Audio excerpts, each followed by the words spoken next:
Hello, and welcome to our Stress Less series, Part 1, Stress, Lifestyle, and Disease.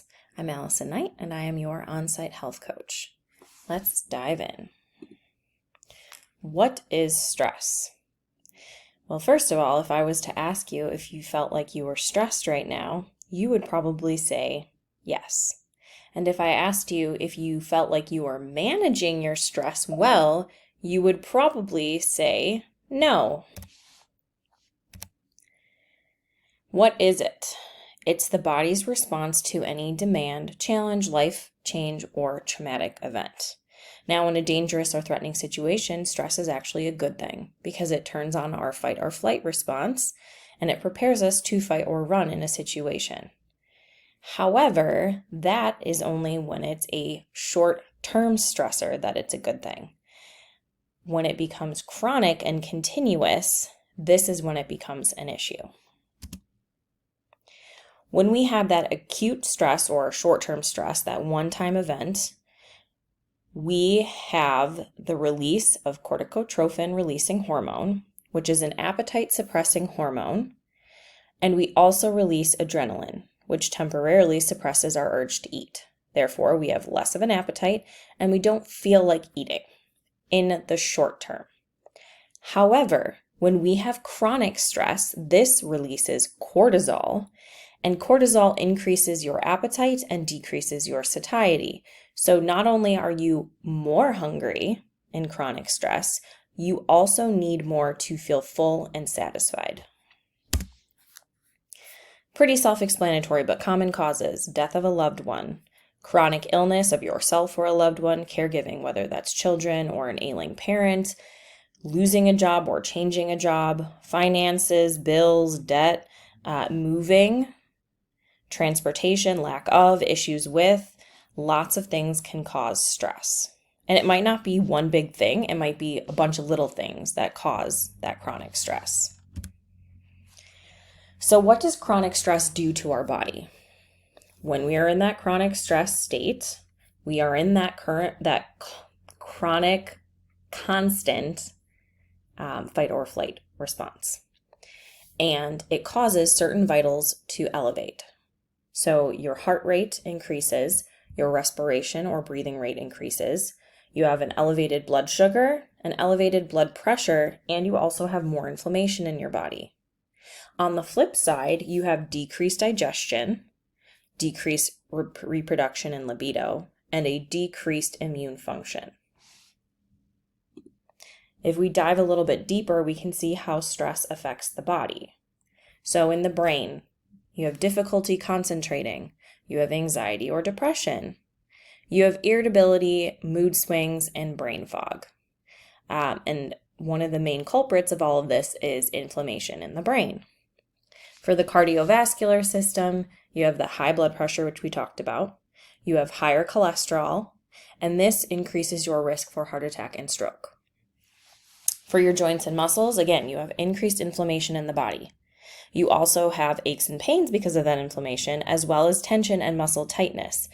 If I asked you right now, lift your eyebrows, open and close your jaw, lift your shoulders to your ears and drop them, you can probably feel that all of those areas are tense because that is where we tend to hold a lot of our tension. As far as your immune system, we already talked about this. You have a decreased immune function and a lowered immune defense. You have an increased risk of becoming ill because of inflammation in the body, as well as an increase in recovery time. The duration of the symptoms is longer. It takes you longer to feel normal again. For your skin and hair, you have hair loss. You might have dull or brittle hair, brittle nails, dry skin or acne, or delayed tissue repair, meaning that things like a cut take longer to heal. And you might notice, especially with the skin and gut, that symptoms can be complete opposites for people. So like for the gut, you might have diarrhea, you might have constipation. It's really the way that your body is reacting to the inflammation and stress that causes the symptoms. Nutrient absorption is poorer, so we aren't getting the nutrients that we need. You might have indigestion, bloating, or pain and discomfort. And then for the reproductive system, you have decreased hormone production, so your hormones are all out of whack. You have decrease in libido, and you have decrease in PMS symptoms if you are female. So how does stress relate specifically to heart disease? Again, we've already talked about that elevated blood pressure. One of the reasons why blood pressure goes up when we're stressed is to prepare for that fight or flight scenario. However, it also is a result of increased plaque buildup and hardening of your arteries.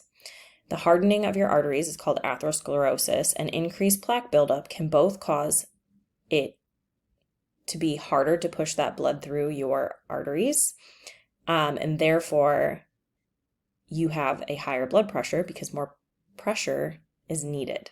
You also have an increased level of inflammation, and this can increase your risk of heart attack or stroke. And there's a misconception that oftentimes the narrowing of the artery so much is what causes that heart attack or stroke, but typically it's plaque buildup that ruptures that causes this. Additional factors that can worsen this are smoking, again, because of inflammation and poor circulation, overeating, especially overeating foods that are calorically dense, not nutrient dense, and lack of physical activity. And this means just movement throughout your day, not necessarily like a full-blown intense workout. How does stress relate to obesity? Because we have higher levels of cortisol. Again, that chronic stress causes the release of cortisol. And what does high levels of cortisol cause in the body? It decreases something called leptin, which is a hormone in our body that controls satiety regulation. It controls how much food it takes to make you feel full and satisfied. And then you have an increase in ghrelin, which is the hunger hormone. This is the hormone that tells you that you are hungry or not. So you, once again, are hungrier and you need more to feel satisfied and full. On top of that, you also have an increased craving for energy-dense foods. So again, this is calorically dense foods, which in particular are going to be refined carbohydrate foods, added sugars, and fats. Now, fats are not always a bad thing, but if you're getting the wrong types of fats, it can be.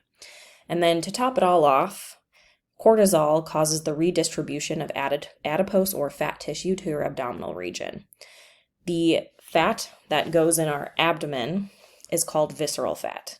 Visceral fat is more concerning than subcutaneous fat because it's the fat that tends to start to go around our organs, cause insulin resistance, making it harder for the blood sugar to move into the cells needed for energy.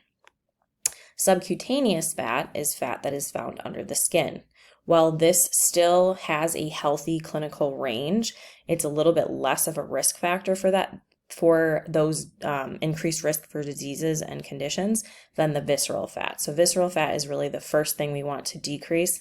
And a good rule of thumb is if it jiggles, it's subcutaneous fat. It's more of a concern if you have more fat and it's not jiggling because that means it's in that abdomen and it's surrounding those organs.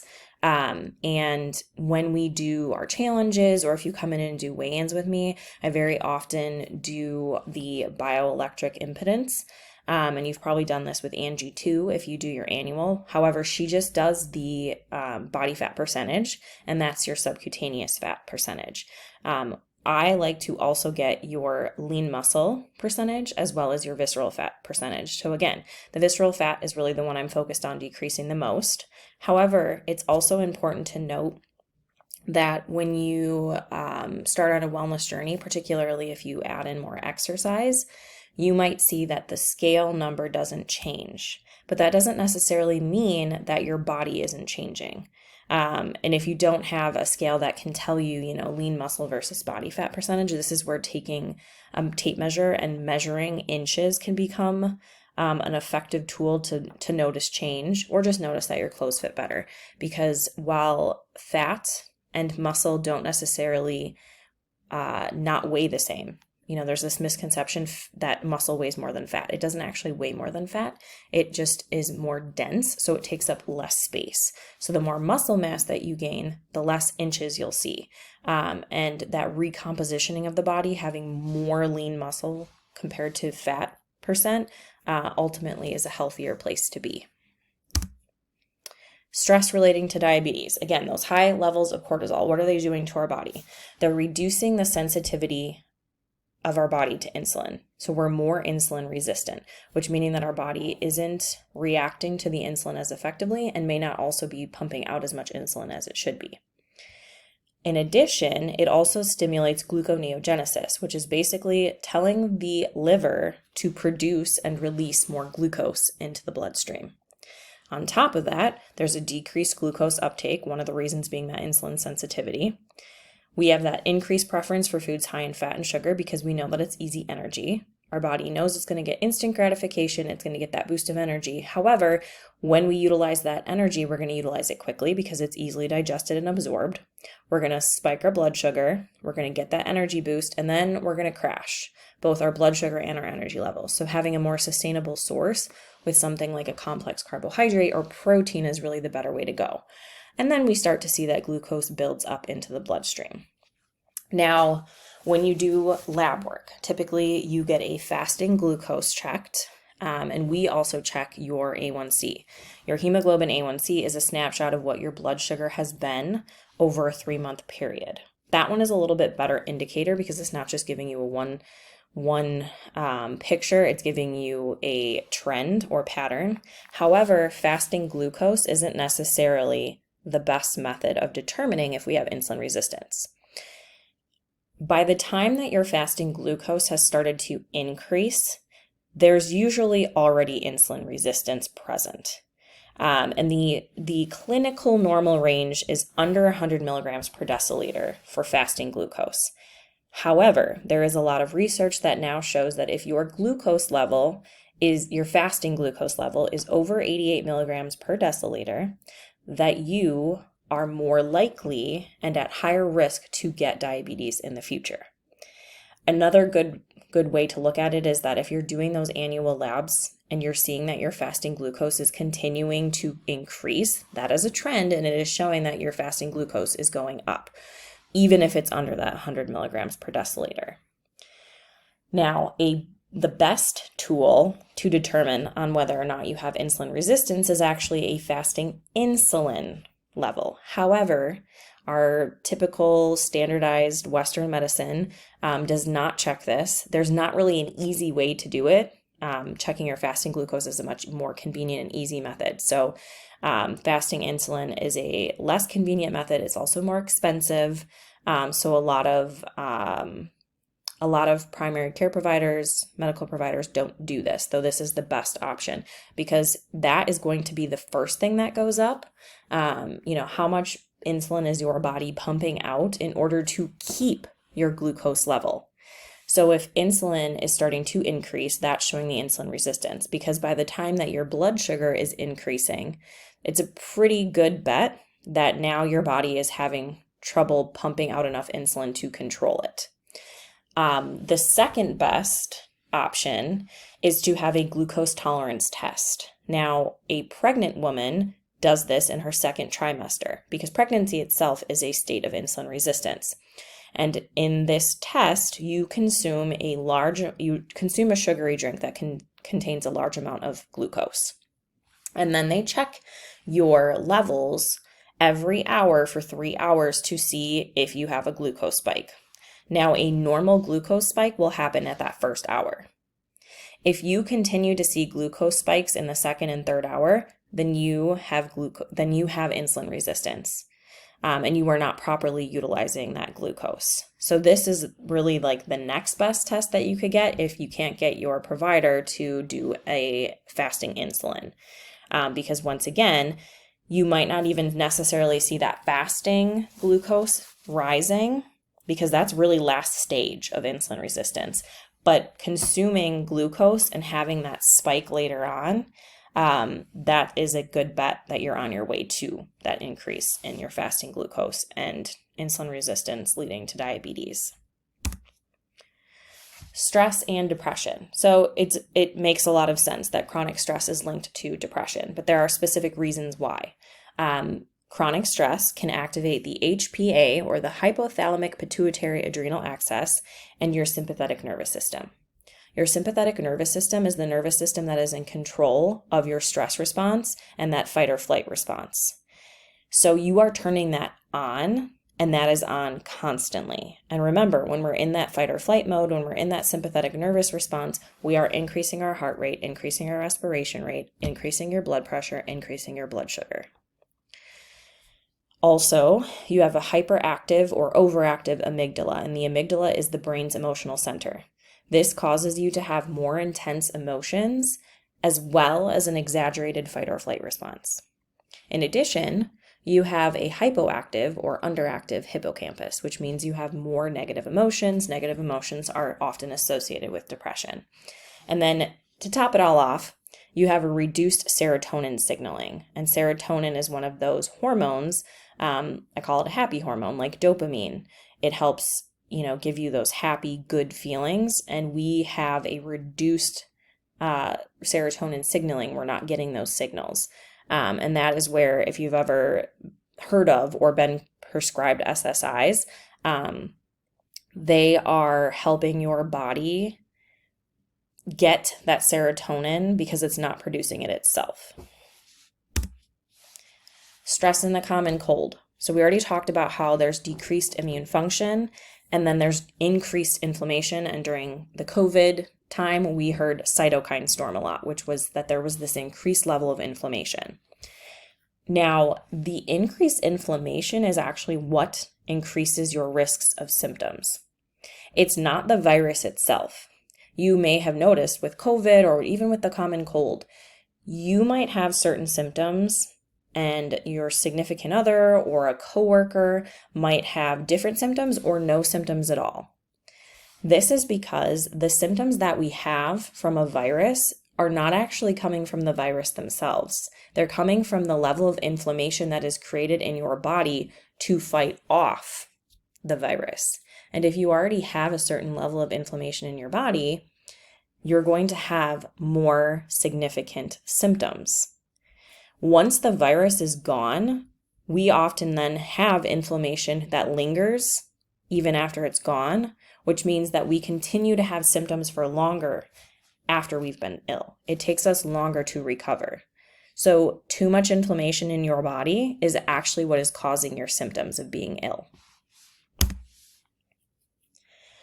Now, stress is deeply related to inflammation and in general just is a culprit in disease. How so? Slower healing. Again, you have a wound, it takes longer to heal. Your skin is more inflamed. You also have sleep dysfunction. Sleep dysfunction, when we sleep, that is where we, especially deep sleep, is where we are controlling our hormone regulation, our body restoring itself, removing toxins. If we're not getting that deep sleep, that is a stress on the body as well. We're also seeing, ulcer and stomach problems because the gastrointestinal tract is inflamed and things aren't working properly. You're having that back, neck, and shoulder pain because you are holding tension and knotted in that area. Inflammation is one of the biggest culprits of cancer, as well as autoimmune disease like multiple sclerosis, rheumatoid arthritis, psoriatic arthritis, lupus, etc.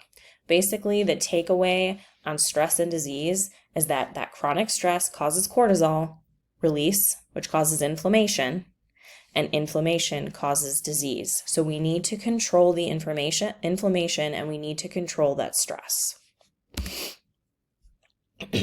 So now we want to look at the sleep and stress paradox. Those who sleep less than 8 hours a night report higher levels of stress than those who do get 8 hours of sleep. The average amount of sleep that a human being needs is 7 to 9 hours. Typically, anything less than 7 is when you start to see deficits in functions and cognitive function, especially when it's consistent. On the flip side, those who report lower amounts of stress report getting more hours of sleep per night, which makes sense.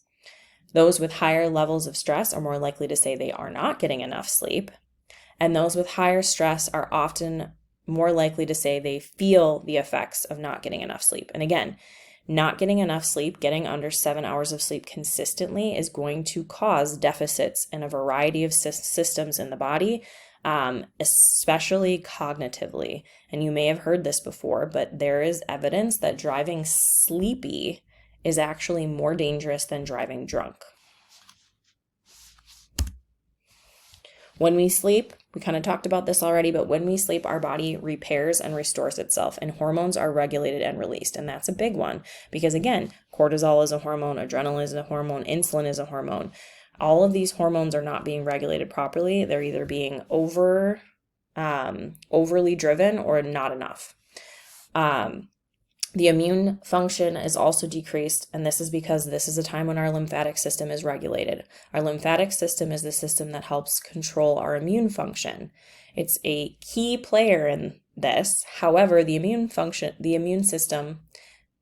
lymphatic system kind of has a flaw. Our circulatory system has a pump. It has our heart to help push that blood through.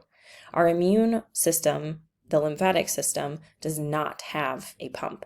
Therefore, we have valves, but we kind of have to activate them ourselves. So massage can help with this, especially when you're looking specifically at lymphatic drainage massage.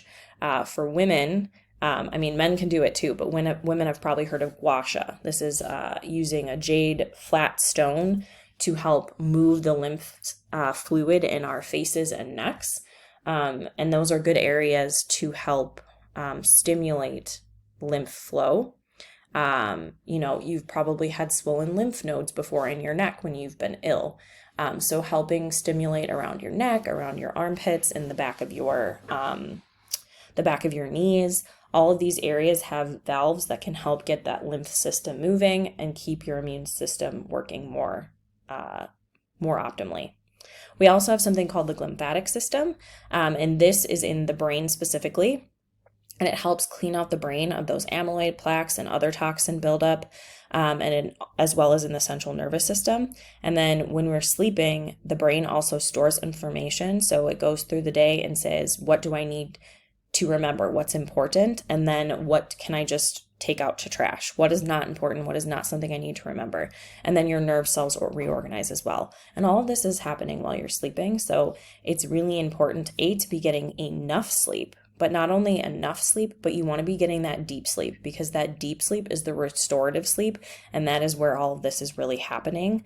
That is the smallest amount of time spent when you're sleeping. The most amount of time is light sleep, and light sleep is still important. But if you're not getting enough deep sleep, then you're not getting the full optimal benefits of it. Chronic health conditions relating to sleep duration across the board, you can see if you get less than 7 hours of sleep compared to more than 7 hours of sleep, which is considered sufficient sleep, you are at a higher risk of having a variety of conditions and diseases. Some obviously are higher than others, but across the board, not enough sleep equals higher risk factor. And then another quick little sleep versus sickness. Sleep protects against the common cold. Your chances of catching a cold when exposed to the virus. If you get more than 7 hours of sleep, only 17.2% of people caught it, versus if you're getting less than 5 hours of sleep, 45.2%. So you're 3 times more likely to get sick or show symptoms from the cold virus if you are not getting enough sleep. Because remember, it's not the virus itself that's causing your symptoms, it's how your body is reacting.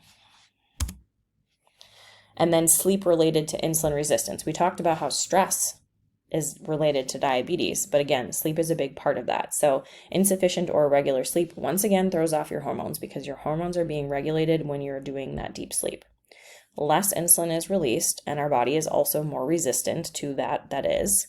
More stress hormones are released, so more of that cortisol buildup, and we just went through all of the effects of cortisol on the body, and then sugar builds up in the bloodstream.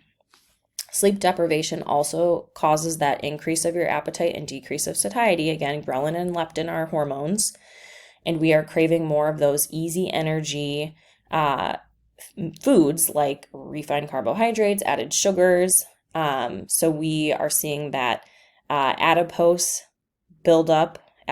tissue buildup, fat tissue buildup in our abdomen. And on top of that, we're tired, so we don't want to exercise. So it's really just this vicious cycle. Food and stress. So stress triggers our craving for comfort foods. And for most people, again, that's fatty foods, which isn't necessarily always a bad thing. Those added sugars and carby foods.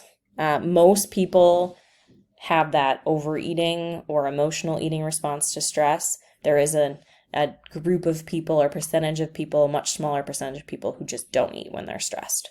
You also then see a decrease in fruit, veggie, and healthy fat consumption. So we're eating more bad and not a lot of good. However, food aside, stress drives the fat of storage, the storage of fat regardless of what you eat. So again, no matter what you're eating, your body, when it is stressed, is driving you to store more fat.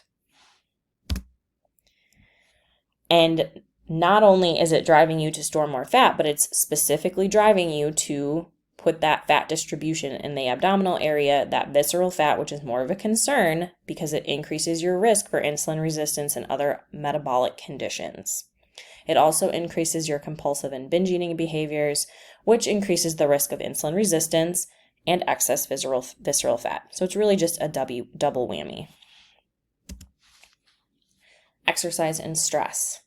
Exercise is important because it boosts the production of endorphins, or the feel-good neurotransmitter chemicals in our body.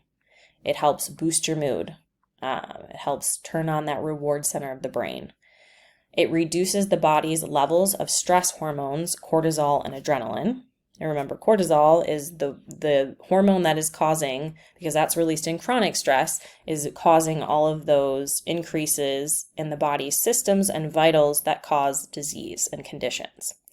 It also may actually imitate the effect of stress on the body, allowing your body and the systems to practice working together against the effects of the stress.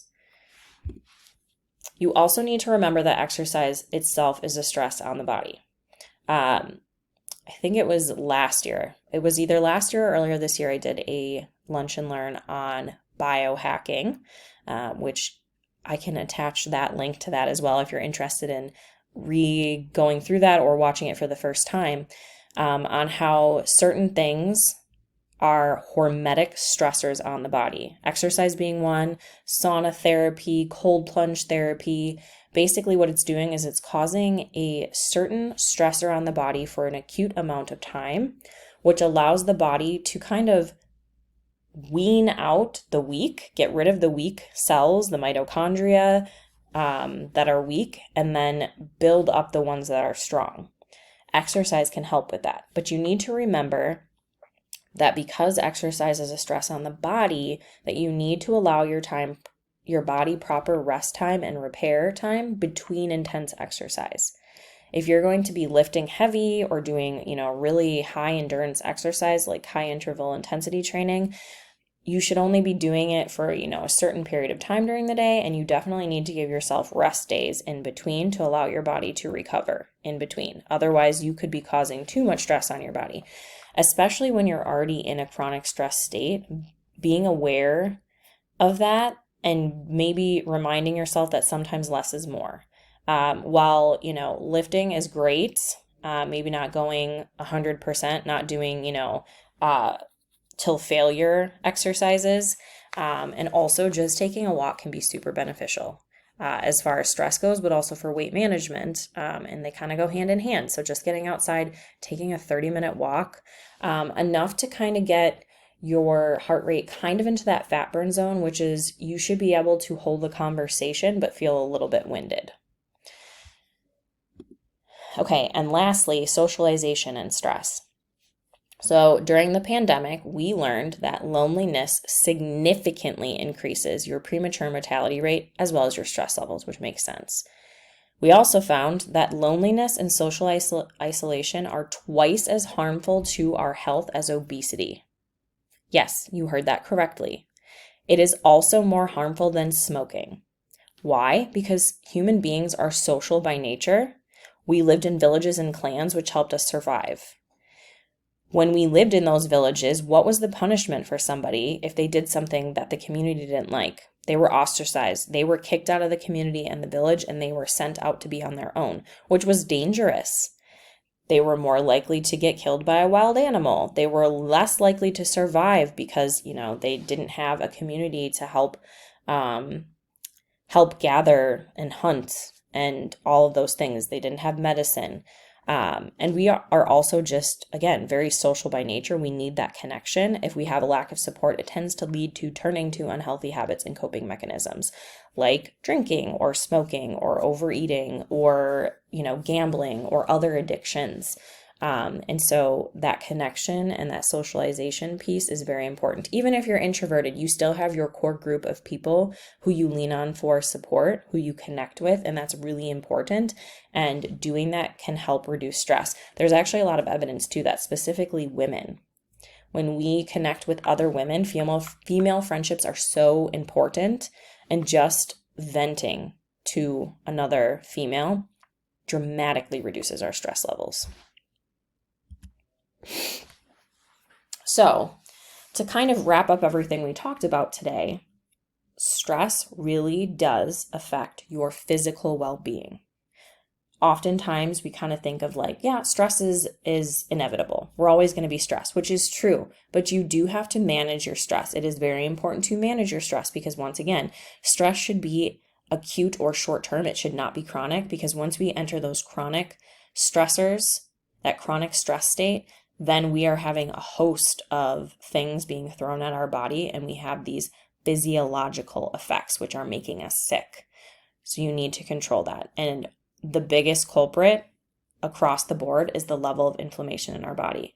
So if you take anything away from today, it's really, you need to manage your stress and you need to control the inflammation in your body. And when we meet next week for part 2, we will be going over the specific stress management techniques that you can utilize to help reduce your stress levels and to reduce the inflammation in your body. If you're interested in making a healthy change or you're looking for accountability, you can always schedule an appointment with me. We can talk about stress management. We can talk about exercise planning or healthy eating. We can talk about improving sleep, tobacco cessation, disease prevention or management if you got your labs back and your glucose is a little bit high, or maybe your thyroid level is a little bit out of whack. And of course, you can always just schedule with me for goal setting or accountability. I know a lot of you either think you know everything or think you have a handle on what you're doing, but are still not succeeding. Having someone that you can meet up with, bounce your ideas off of, maybe get a little bit of education in it if you need to, and also restructure your goals if they're not working for you, figuring out what's going on, why it's not working, and then just having someone that you can check in with, someone that can, bolster you when you need it, or give you some tough love if you need it. You can schedule an appointment with me on the scheduling website, or you can shoot me an email, you can shoot me a call or a text, and we can get that scheduled. Also, friendly reminder that our Maintain Don't Gain program is going to be starting the week before Thanksgiving. So weigh-ins will be that week of November 17th. We are going to get those initial weigh-ins before Thanksgiving, and then we will weigh in after the new year. Again, this is a weight maintenance program. It is not a weight loss challenge. If you want to lose weight, that's great, but I think it's very unrealistic to assume that people are going to lose weight or try to lose weight during the holidays. So we are specifically just trying to help you maintain a healthy weight through the holidays, because many people gain 10 plus pounds over the holidays. So this is a good accountability for that challenge. We raffle off 2 $25 Visa gift cards every week of the challenge, which is 8 weeks total. You earn those raffle entries by either doing a weigh-in, which I will have drop-in weigh-ins at all of the locations, as well as doing health coaching. So you earn a raffle entry for a weigh-in, and you earn 2 raffle entries for a weigh-in, 2 raffle entries for health coaching, one weigh-in and 1 health coaching appointment per week. And then at the end of the challenge, we will have 4 winners. We will do a raffle for anyone who has maintained within 2% of their initial weigh-in. And we will pick 4 winners for a $150 gift card to the grocery store of your choice. Why 2%? Because 3% weight change, whether gain or loss, has been shown statistically significant to improve or decrease, or improve or worsen your risk for certain conditions. So 2%, you're in a safe range. So that's where that 2% is. So you have a little bit of wiggle room. Once again, if you have any questions, let me know, and I will see you next week for part 2, stress management techniques.